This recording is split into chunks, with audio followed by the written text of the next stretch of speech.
Boa tarde, bem-vindos a mais um Rascunhos Econômicos. Eu sou o Léo.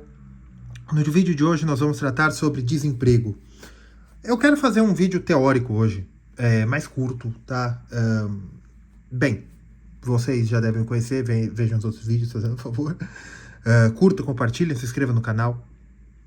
Eu sou o Léo, economista, e como eu já disse várias vezes, eu vou dizer de novo. O objetivo desse canal é mostrar a economia de uma forma científica, respeitando a sua inteligência, não fazendo propaganda, não fazendo política, explicando conceitos de economia que nós ouvimos de forma como propaganda nos jornais, por outros influencers de mídia, né, no YouTube, e que normalmente nós temos o conceito já mastigado, né? O seu youtuber preferido de economia, que não sou eu ainda, vem e fala, olha, o desemprego bateu isso é ruim para a economia americana, você tem que investir, se você investir, você tem que investir nisso, você tem que tomar atenção nisso. Olha, você pode ter um assessor de investimentos, você pode ter alguém que faça isso para você, mas é sempre bom saber onde você está se metendo, né? Então eu vou ensinar um pouquinho de economia para vocês hoje, de novo, vejam os outros vídeos do canal, tem a playlist aqui embaixo, curtam, compartilhem. E hoje nós vamos falar sobre um tema que está um pouco em voga, que já esteve mais, mas está um pouco em voga, que é a inteligência artificial, IA, né? Ou em inglês, Artificial Intelligence, né? Aí, vai substituir você? Você vai perder o seu emprego para um robozinho? Né? Então, no vídeo de hoje, nós vamos tratar sobre desemprego, os tipos de desemprego e o desemprego estrutural, que no fundo é isso aqui. O que é desemprego estrutural? É o desemprego que ocorre numa economia porque há uma nova tecnologia, tá bom? Existem 4 formas de desemprego, né? Na verdade são 5, né? Que eu vou falar depois. Existe o desemprego. O que é o desemprego? Desemprego é todo mundo que procura e não encontra. Aí isso que muita gente fala até de forma apaixonada, o governo Lula, o governo Dilma ou até o governo Bolsonaro modificou o IBGE porque é só colocar que quem ganha a Bolsa Família não está na lista do desemprego. Olha, isso é em qualquer lugar do mundo, existindo ou não existindo algo comparável à Bolsa Família, que é o seguinte: desemprego é a quantidade de pessoas que querem encontrar trabalho, quantidade de pessoas que querem, que procuram trabalho e não encontram. E dentro dessas pessoas que procuram, a definição que até a OCDE usa, é legalmente aptas a trabalhar. Tá bom? Então, por que isso entra? O Bolsa Família, quem recebe Bolsa Família é colocado como empregado. Não, na verdade, né? Na verdade é o seguinte, vamos supor, se existem 100 milhões de brasileiros, eu tinha os números, mas não peguei, devia ter pego. Existem 100 milhões de brasileiros, né? Na população economicamente ativa, PEA, né? O que é população econômica ativa? É população economicamente ativa, né? Descontando crianças e pessoas muito velhas, né? São pessoas que são capazes tanto de trabalhar como de consumir por elas mesmas, né? População economicamente ativa. Ou pessoas que não têm... Enfim, pessoas aptas a trabalhar, né? Tem algumas coisas legais, assim, e tal. Enfim. Vamos supor que da população economicamente ativa, 10% receba Bolsa Família ou qualquer benefício social. Tá? Então, eu vou ter que 90 milhões são PEA. Então, se eu tenho 90 milhões que são PEA, e eu tenho 9 milhões de pessoas que não trabalham,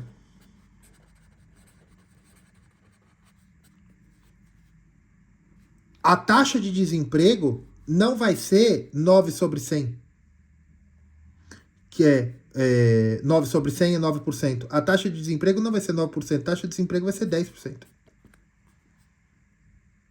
Por quê? É a quantidade de pessoas que querem trabalhar e não encontram trabalho. Se você parte do princípio que o camarada que recebe benefício social não quer trabalhar, então eu tenho que, e são 10% do PEA, então são 90 milhões de pessoas que podem trabalhar.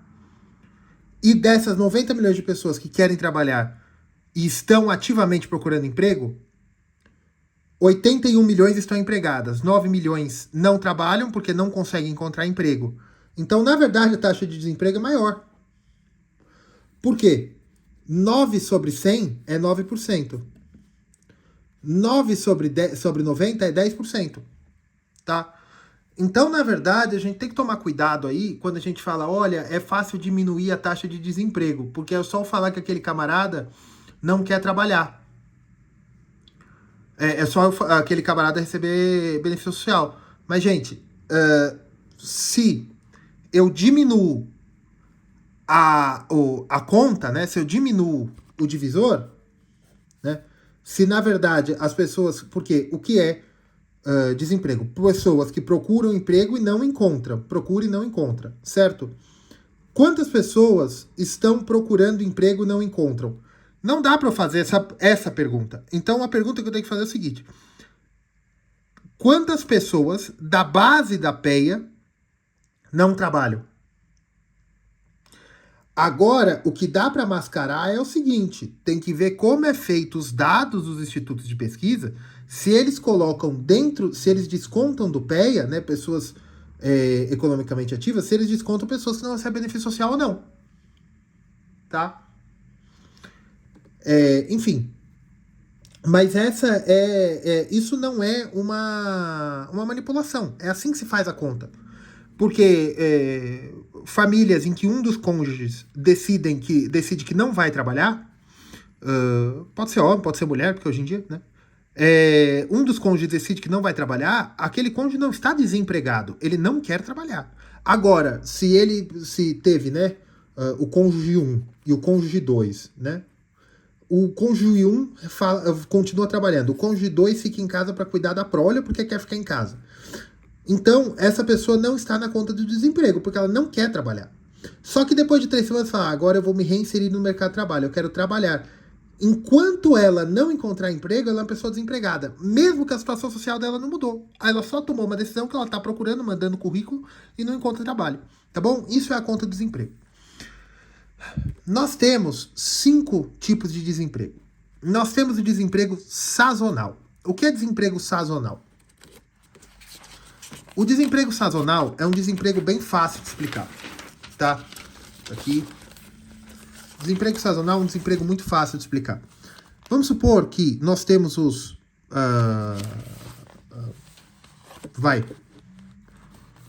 um cortador de cana, um colhedor de laranja, ou outro tipo de trabalho. Nós temos, por exemplo,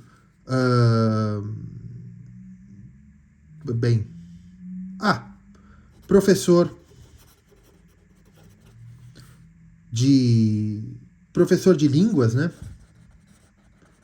Ou especializado. Vou explicar bem. A laranja e a cana têm épocas do ano. Então vamos supor que todo ano eles têm 3 meses de emprego no ano. Ou 3 meses a cada 3 meses, né? Eles trabalham, por exemplo, de janeiro a março, depois de junho a setembro. E depois eles ficam desempregados de 3 em 3 meses, porque não tem trabalho. Isso é um desemprego sazonal. Porque a oferta de emprego para essas pessoas não existe naquela época do ano. Ah, por que professor? Porque vamos supor que é um professor que dá aulas particulares para preparar para exames em específico, seja a prova de faculdade, seja a prova de admissão, ou até professor de reforço de escola no final do ano. ele só encontra emprego no final do ano, em determinadas épocas. Esse desemprego sazonal. Tá? Nós temos o desemprego cíclico. O desemprego sazonal ele é bem simples, mas é só um emprego em que aquele camarada só consegue emprego em algumas épocas do ano. Tá? Nós temos desemprego cíclico. O que é desemprego cíclico? Esse desemprego cíclico ele não é sazonal. O desemprego cíclico é o seguinte. Eu posso colocar assim. Vamos supor que houve uma crise sanitária. Né?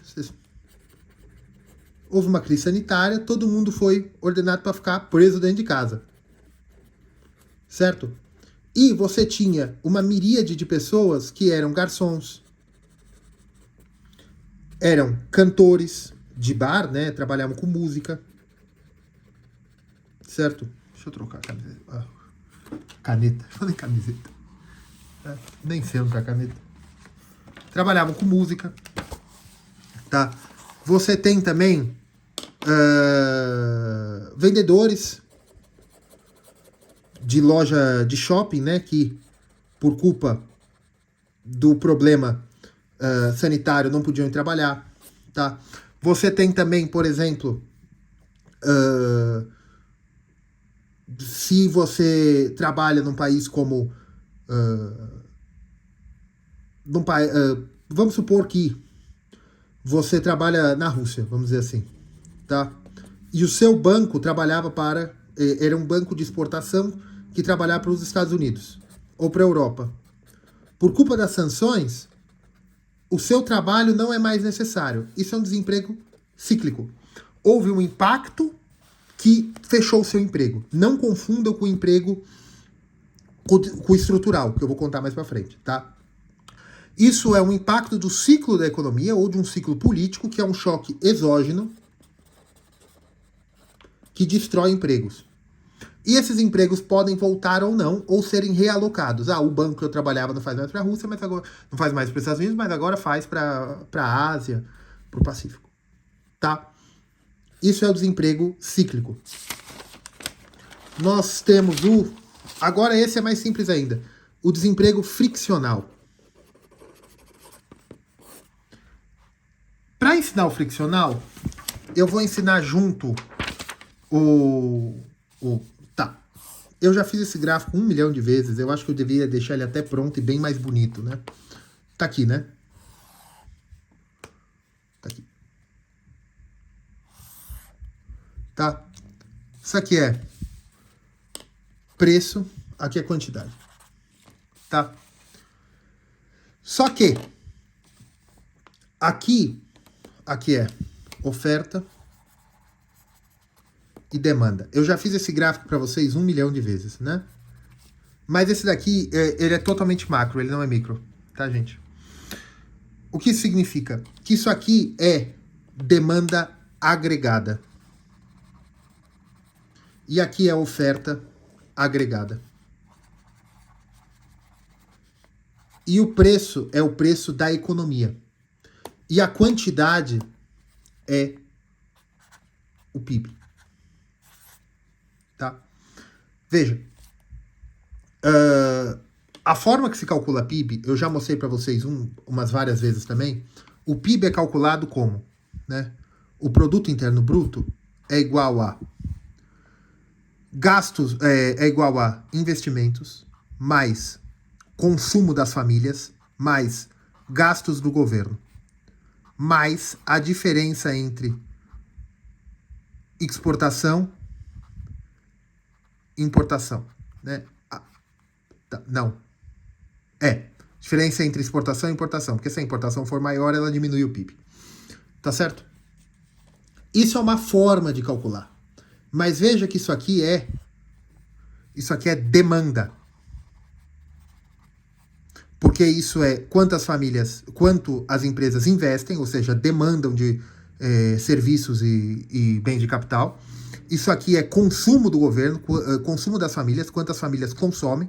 Isso aqui é gasto do governo, quanto o governo gasta. E aqui é exportação menos importação. Qual é o líquido de demanda? Tá? Tem outras formas de calcular PIB.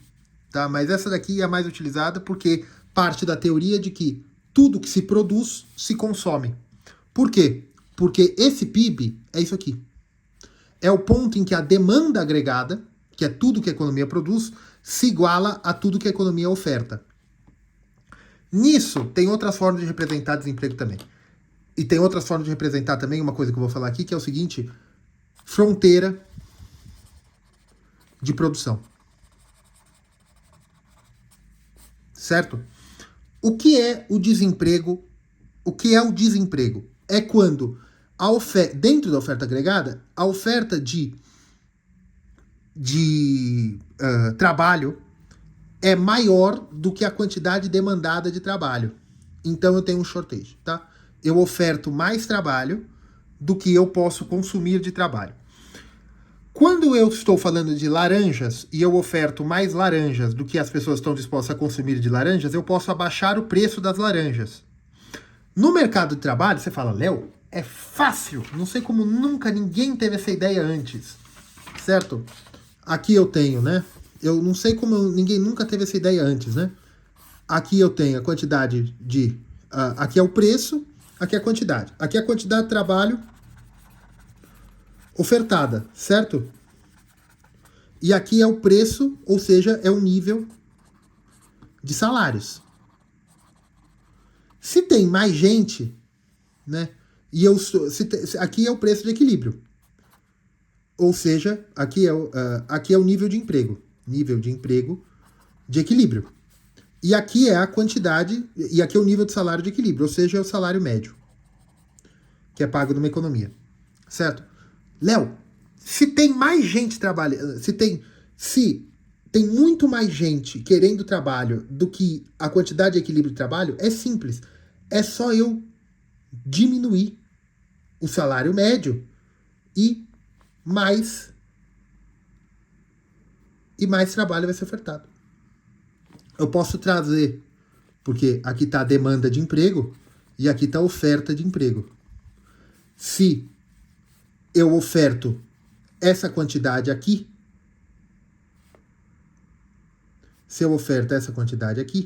certo? As empresas não vão querer pagar esse salário. Tá? Se eu oferto essa quantidade aqui e aqui está a demanda, era só eu trazer e matar, certo? Qual é o problema disso? Existe um negócio que o salário é rígido. Eu não posso, nas economias maduras, eu não posso diminuir salários. Eu não tenho deflação de salários. Isso é uma ideia que muita gente já teve. Para você impedir o desemprego, é só eu poder negociar e diminuir salários. Olha, aí se você explica ali, você vai falar, não, isso acontece, às vezes tem acordo, né, de redução de trabalho por redução de horas. Sim, né, você diminui a quantidade de trabalho ofertada, mas em troca você trabalha um pouco menos. Diminui o salário, o patrão vai diminuir a folha de pagamento, mas também vai diminuir a quantidade de horas trabalhadas para manter empregos. Eu não posso fazer isso. Se eu não posso fazer isso, só tem uma forma de ser feito isso. Você pode diminuir o custo do trabalho de duas formas. Diminuindo o salário de forma real, que é inflação. A inflação, ela permite que o custo do trabalhador diminua, por mais que exista reajuste de salário, através da inflação. Mas por que ela diminui? Porque o reajuste é anual e a inflação ocorre todos os meses do ano, todos os dias, na verdade. Então, se a inflação for de 5%, o custo do salário diminuiu 5% até o patrão reajustar. Nisso ele reteve capital, tá? Patrão, o governo, que também paga salário, enfim. Então, o que é a fronteira? É quando seja a oferta agregada, seja a demanda agregada, sofrem variações e isso quebra o equilíbrio, o nível de emprego com o salário de equilíbrio. Ah, Léo, mas você está errado, porque eu posso... Sim, porque eu posso contratar mão de obra por um preço menor. Seja por pejotização, seja que eu mando embora funcionário antigo que já recebeu muito reajuste e tal, e eu coloco um salário novo. Posso, mas isso implica em desemprego, tá? E aí, eu tenho aqui 2 tipos de desemprego que eu não falei para vocês, tá? Que eu perdi aqui. O que é o desemprego friccional? Considerando que a economia está em pleno emprego, né, que tudo que é ofertado é demandado, né, tudo que se oferece, se alguém quer comprar, de emprego, tudo. O que é o desemprego friccional? É quando o Joãozinho resolve se aposentar. Certo? O Joãozinho se aposentando, o Pedrinho é promovido para a vaga do Joãozinho. O Pedrinho sendo promovido para a vaga do Joãozinho, ele abre uma nova vaga na empresa. E o Máriozinho é contratado para a vaga do Pedrinho. Porque o Máriozinho estava empregado numa outra empresa. É assim que funciona? Evidentemente que não. O que realmente acontece?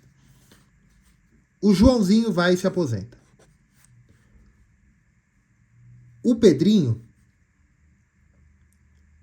saiu da faculdade e pega a vaga do Joãozinho.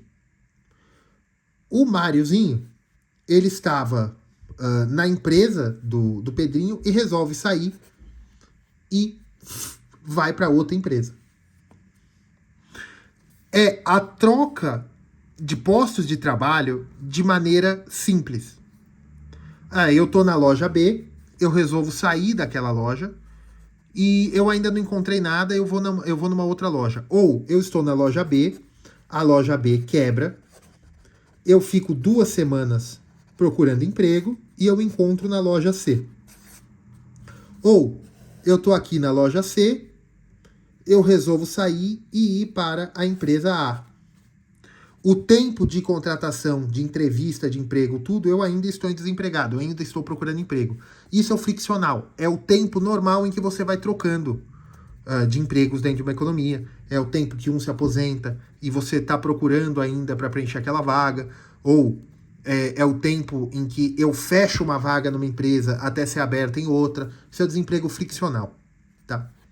O desemprego friccional, ele entende que existe um equilíbrio entre a oferta agregada e a demanda agregada de empregos. Agora, nós vamos falar de monetarismo, tá? Vocês já devem ter ouvido falar do Milton Friedman, que falou a frase: não existe almoço grátis. Que eu já fiz um vídeo sobre isso. Almoço grátis. Tá? É o Milton Friedman. Ele foi laureado com o Prêmio Nobel em 76. Mas esse trabalho dele, Natural Rate of Employment, né, taxa natural de desemprego. Taxa natural de desemprego. O que ele considera?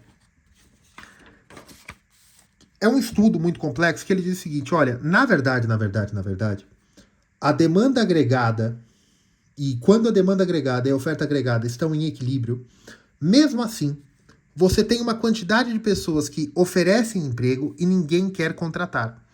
E isso não é o desemprego friccional. O que o desemprego friccional diz? Olha, você tem 3% de desemprego, mas esses 3% de desemprego, né, esses 3%... Opa, fiz errado. Esses 3% de desemprego, na verdade, é um número. Por quê? 3% é João, Maria, José, certo? Num mês. Mas no mês seguinte, João, Maria e José encontraram trabalho. Agora quem está desempregado é Pedro, Paulo e Matias. Entendeu? Isso é o que o desemprego friccional diz. Que existe uma quantidade de pessoas que não estão empregadas, mas é uma quantidade de pessoas. Na verdade, a cada mês ou a cada período, essas pessoas encontram trabalho e uma outra porcentagem toma. Isso é desemprego friccional. Isso existe? Existe. Mas também existe. Mas o que se diz disso aqui? Nos estudos do Friedman e depois do Modigliani e do Papademos, eles chegam a uma outra conclusão. que existe uma taxa, né? Taxa é porcentagem, né? Existe uma taxa de pessoas que não vão conseguir entrar na fronteira de produção. O que isso quer dizer? Que uma quantidade de pessoas nessa economia não, pela produtividade da economia, uma série de coisas, os monetaristas também dizem por distorção da moeda e o caramba, elas não entram nesse arranjinho aqui, né? Que até também tem outro gráfico que é esse aqui, né? Que é a fronteira de produção. A quantidade de capital necessária está aqui, né? E mais do que isso, não existe o capital humano aqui é dispensável. Então o importante está aqui, você já consegue produzir tudo na economia. E que se você colocar mais esse capital humano, ela fica ineficiente. Então isso é uma taxa de desemprego que vai existir. E a taxa de desemprego natural é 3%. Nos Estados Unidos, eu acho que se colocou em 4%. Né? Mas isso muda porque eu vou falar do estrutural. O que é isso? Isso é uma taxa de desemprego natural. Ela tende ao natural daquela economia. Cada economia tem uma taxa de desemprego própria. O Brasil, eu acho que é cerca de 4%, mas todo ano isso muda um pouquinho, né? É uma conta muito difícil também. Isso aqui nós estamos falando de escola neoclássica, neo-keynesiana também, e monetarista. Os marxistas não vão concordar com nada disso, mas para essa discussão eles não são importantes, tá? E nós temos o NIRO também, que é uma reformulação da ideia da taxa natural. Non-Inflationary Rate of Unemployment. O que quer dizer isso? Que quando você... A taxa de desemprego não inflacionário. Que quando você tenta agregar esse capital humano que é dispensável para a eficiência da economia, você gera inflação. Porque você mexe nisso aqui. Você mexe nesse equilíbrio, mas na verdade você está mexendo no equilíbrio em que você mexe tanto na demanda como você mexe na oferta. Então, os graus de equilíbrio são os mesmos. Você levou para o mesmo lugar o nível de emprego e só o preço dos salários diminuiu. Como o preço do salário não pode diminuir, na verdade esse é o preço real. Você gerou inflação. Entendeu? Isso é o desemprego natural. Ele é muito mais complexo que isso. O vídeo já está longo. Eu nunca quero fazer vídeo longo.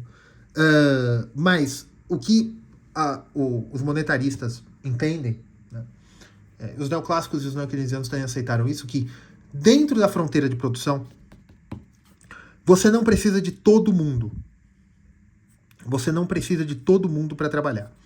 Alguns economistas entendem que taxa natural de desemprego é taxa friccional. E que isso deveria ser o ideal.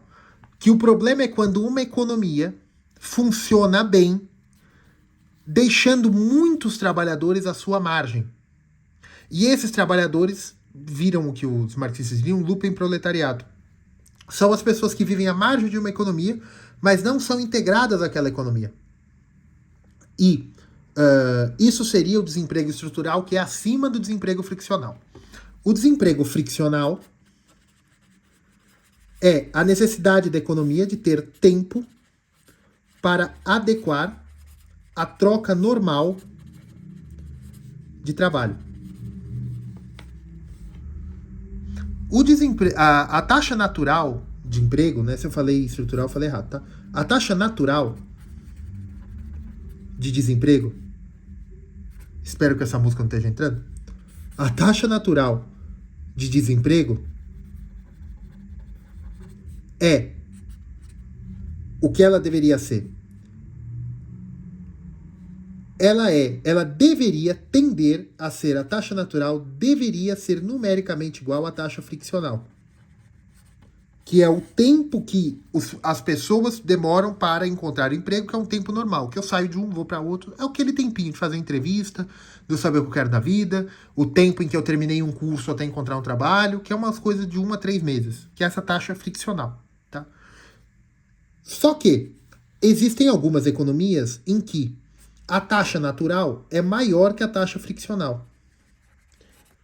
Por quê? Porque realmente uma quantidade de pessoas não é necessária ao ótimo da economia, né? A melhor quantidade de produção da economia. Uma quantidade de pessoas, se forem integradas ao processo produtivo, vai levar à inflação apenas. A economia já é eficiente o suficiente sem aquela quantidade de pessoas.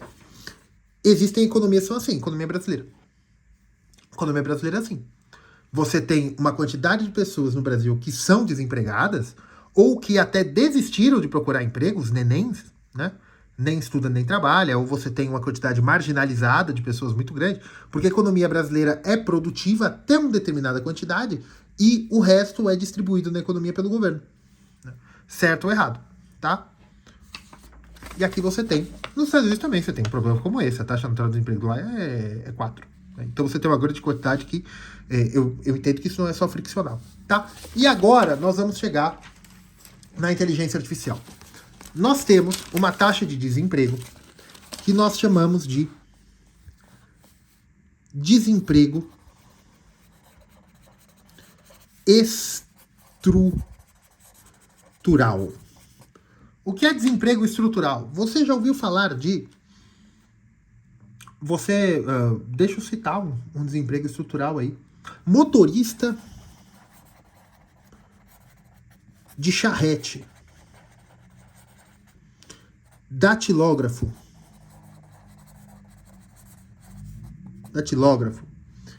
Técnico de manutenção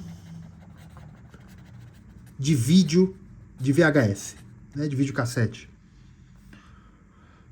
Isso são profissões que estão obsoletas. Isso é o desemprego estrutural. São mudanças da capacidade produtiva que permitem o crescimento da economia, da demanda agregada, sem a correspondência da oferta agregada. Você muda a curva. Eu consigo produzir... Isso é quando a produtividade aumenta tanto que eu não preciso daquela quantidade de trabalhadores que eu precisava antes. Tá? Você vê por prédio de escritório, você vê por fábricas, né? Maquinário causa isso. Se você precisava de 50 trabalhadores para colher laranjas, com 2 tratores e 4 pessoas, você desempenha a mesma quantidade de trabalho. Tá? Isso é desemprego estrutural também.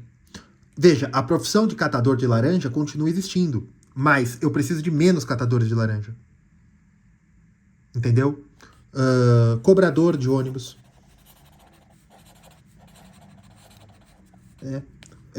Frentista. No Brasil, essas profissões são protegidas por sindicatos. Mas tem uma profissão que é protegida por sindicato, mas mesmo assim sofre com desemprego estrutural. Caixa de banco. Né? Os bancários. Ainda tem bancário. Mas a quantidade necessária diminuiu. Por culpa da tecnologia. Isso é desemprego estrutural. Isso é um problema, não no sentido de que isso é ruim para a economia. Isso é ruim para muitas pessoas. Isso é bom para as outras. Porque isso, teoricamente, barateia o serviço também, mas isso gera problema. Vocês querem ver um desemprego estrutural muito engraçado? Engraçado, ver de longe, né? Porque quem tá lá dentro. Aviões, antigamente, tinham 3 pilotos, né? Vamos dizer assim. Você tinha o piloto, copiloto e o engenheiro de voo. A partir de 1990, quase todos os aviões saem com apenas 2 pilotos. Aí você vai falar, se você for mais purista, Léo, um voo transatlântico, na verdade, vai com 6 pilotos, porque são 3 turnos. Sim, gente, mas aí seriam também 9, né? Porque se você teria que ter 3 engenheiros de voo. Vocês entenderam, você diminui uma pessoa necessária para operar a máquina. Aí você vai falar, tá, Léo, mas cai num bait, né? Cadê a inteligência artificial? Artificial Intelligence. Cadê? Bem, o que é a inteligência artificial? A inteligência artificial é um software capaz de fazer uma série de... Bem, não vamos falar da causa eficiente, né? Vamos falar do que é, né? É um software ou é um sistema que promete produzir, trabalhar com coisas que apenas o ser humano era capaz. Já existe desemprego estrutural causado por inteligência artificial. Copywriter. Vocês querem ver um desemprego estrutural que foi gerado por inteligência artificial, que na verdade tomou emprego de muita gente, que tomou uma porcentagem... Isso que eu quero falar sobre inteligência artificial, sobre desemprego estrutural. Às vezes o desemprego estrutural, ele toma uma porcentagem do mercado de trabalho. Por exemplo, vamos imaginar para você fazer uma tradução de um livro ou de documentos oficiais, você precisava de 5 tradutores. Hoje você precisa de 2, porque eles têm na mão deles inteligência artificial ou o bom e velho Google Tradutor. Certo? Só que, por culpa da capacidade da inteligência do Google Tradutor e da internet, a quantidade de textos e livros que precisam ser traduzidos aumentou muito. Então, apesar de que diminuiu a quantidade de tradutores necessários para um trabalho, a quantidade de trabalhos subiu. Vocês entendem o que eu quero dizer? Existiam, vamos supor, 50 trabalhos ano. 50 trabalhos anos para serem traduzidos. Você precisava de 5 tradutores. Isso aqui é um exemplo que está vindo da minha cabeça, certo? Você precisava, por exemplo, de 5 tradutores. Agora, eu preciso de apenas 2 tradutores, mas a quantidade de trabalho agora são 500 tradutores por ano. Aqui eu precisava de 250, eu precisava de uma força de trabalho de 250, agora eu preciso de uma força de trabalho de 1000. Vocês entendem que a fronteira de produção aumentou? Eu preciso de... A quantidade de capital humano por trabalho diminuiu, mas a quantidade de trabalho cresceu. Tá? Por exemplo, vamos supor também as pessoas que eram responsáveis por fazer frete. Né?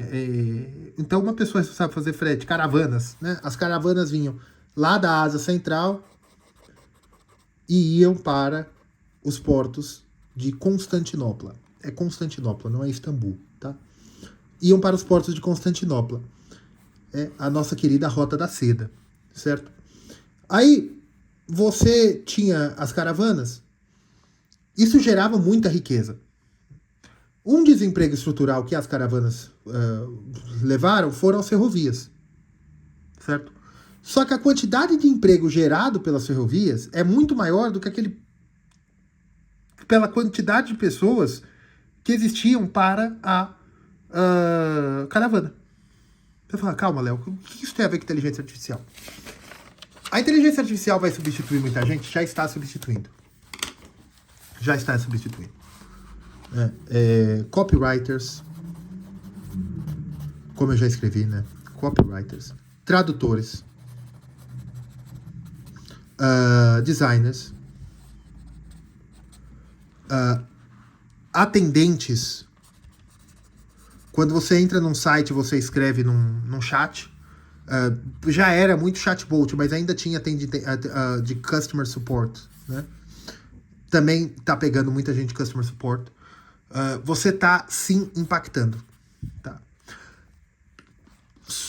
A inteligência artificial tá sim já entrando nisso aí, né? Desenhistas, né, que é diferente de design, tá sim impactando. Isso tá destruindo muitos trabalhos, né? Só que o Schumpeter dizia da destruição criativa. E aqui é a parte cruel do capitalismo. Veja.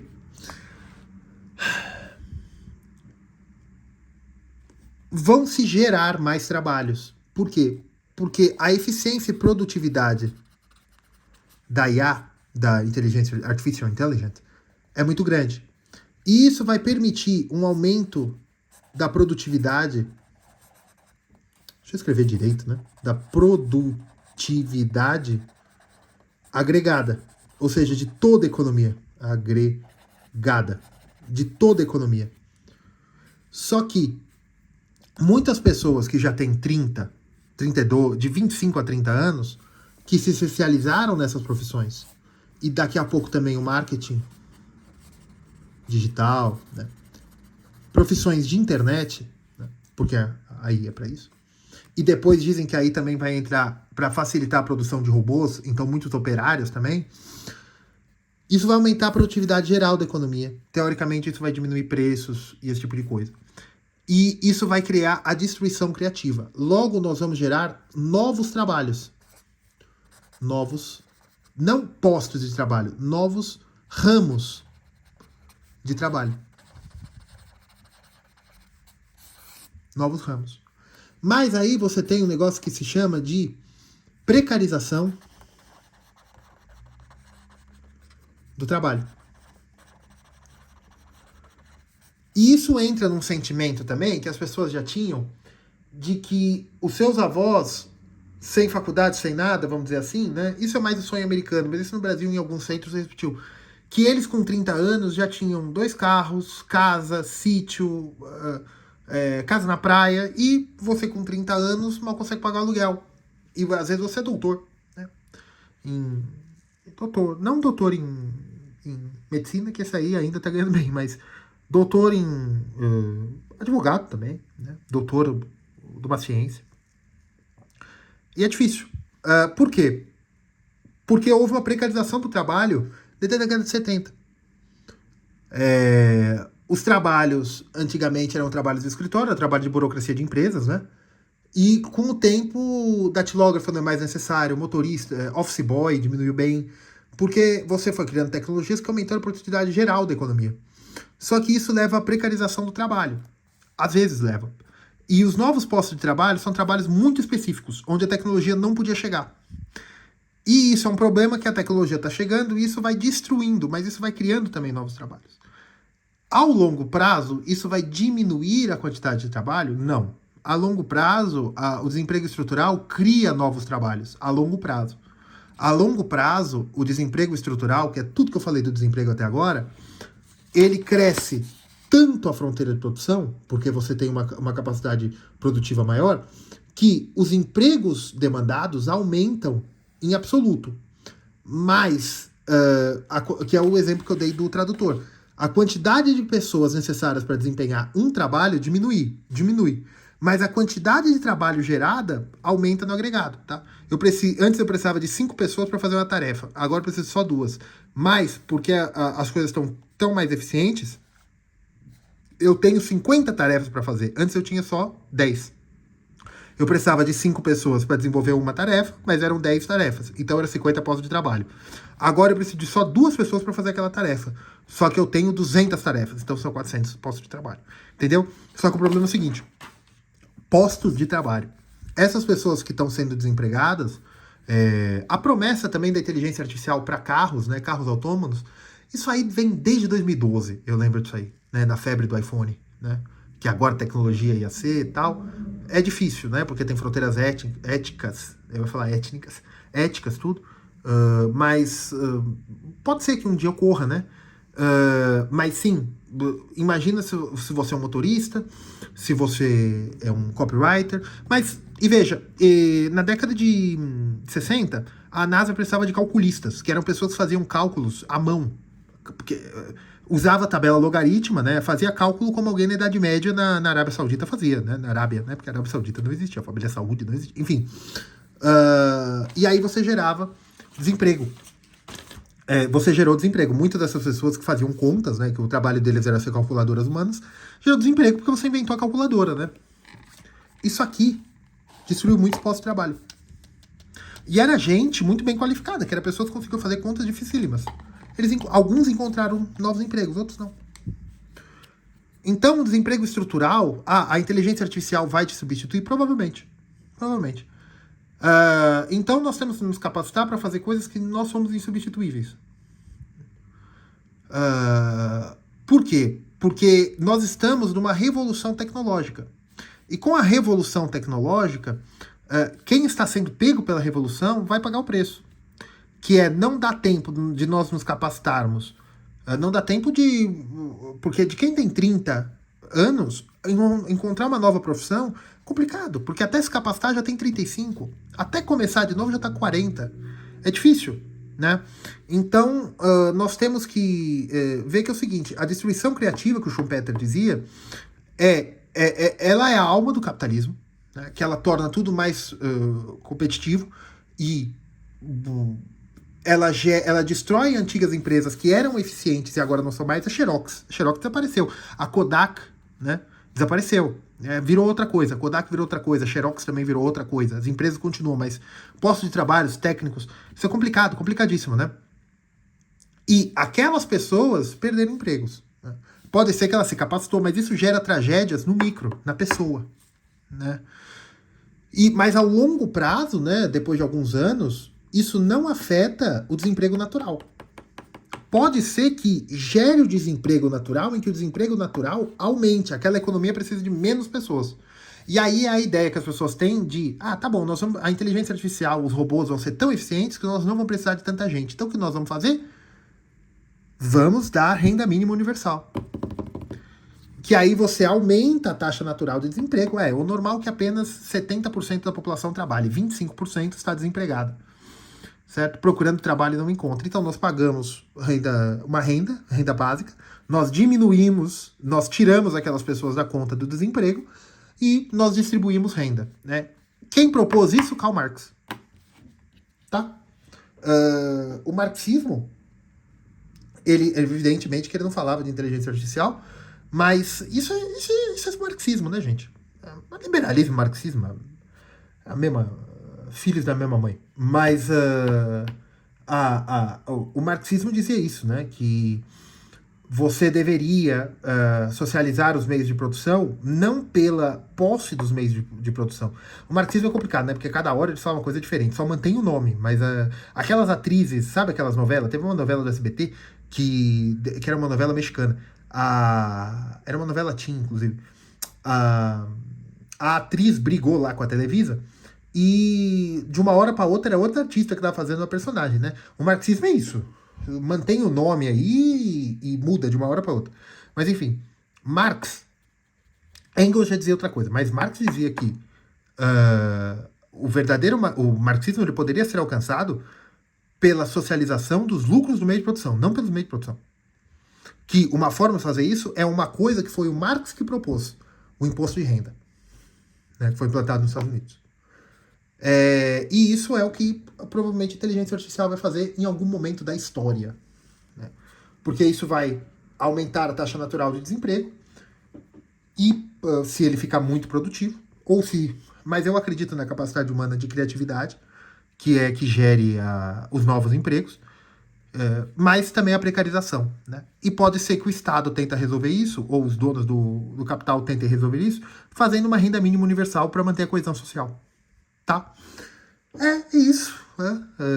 Um futuro sombrio nos aguarda, mas a vida é assim, né? As coisas só pioram, né? Quando a gente diz no futuro vai ser melhor, isso é uma ideia marxista.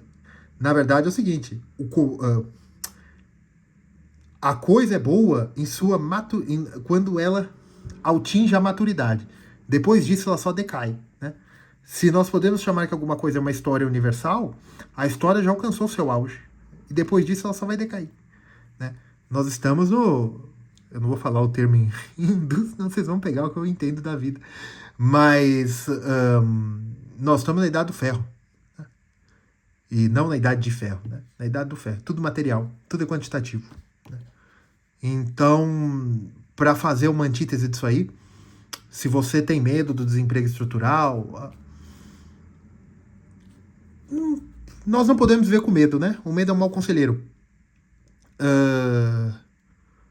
Nós estamos numa sociedade em que nós somos indivíduos, né? É a primeira sociedade em que a pessoa está sozinha no mundo, por isso que o Estado cresce tanto. Por que o Estado cresce? Porque não existe mais entes intermediários. A sua família, os seus amigos, é tudo passageiro agora, né? Não há mais laços eternos. Todo mundo é substituível, né? E isso gera necessidade de algum ente que seja estável. E o que está nascendo isso é o Estado. Infelizmente. leiam esse livro aqui, tá? Vocês vão entender. E é isso, gente. Agora não consigo pôr lá. Agora é isso, gente. Fique com Deus. Um abraço. E não tenham medo do amanhã, tá? Tente procurar alguma coisa que você seja insubstituível. Não largue seu emprego. O mundo vai acabar. Não, não é assim também, não. E tentem se desenvolver na única coisa que nós temos, que é o nosso cérebro. Somos nós mesmos, na nossa personalidade, que não tenham medo da inteligência artificial. Tá certo? Um abraço, fique com Deus.